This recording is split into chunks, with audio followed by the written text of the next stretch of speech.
With the winter season moving into full effect, gloomy weather and gray skies take over our environment. A lot of people call them the winter blues, and I think that's brought on largely because of the lack of daylight. So in the wintertime, sometimes it's a struggle with it getting dark so early and just not being able to see the sunlight.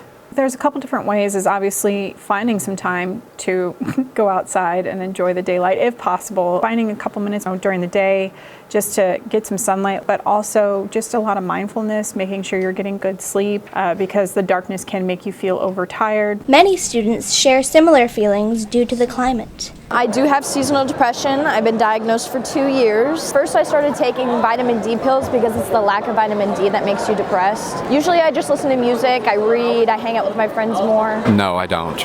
I don't know. I just kind of like keep focus on school and stuff and not try to get behind, because that's when you get stressed and then depression comes from that.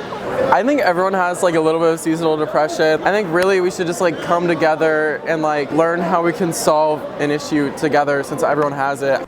Social worker Miss Decker shares ways to combat seasonal depression. So seasonal depression is known as seasonal affective disorder. There are two varieties. There's a fall-winter onset, and then there's also a spring onset, which is less common. So seasonal depression is going to look different from just a clinical depression diagnosis because there is an onset with season change. Symptoms you might see are feeling more lethargic, weight gain, tired, feelings of sadness. Those are all things where if you're noticing a change, talking to your parents, talking to your pediatrician is going to be important. Some treatment for seasonal affective disorder would be getting outdoors more. That's so important to get that sunlight. I know it's cold, but even 15 minutes a day in the sun is really good for you. And also consistent sleep schedules. So not sleeping in till noon on the weekends, making sure you're trying to stick with a regular schedule can help with that.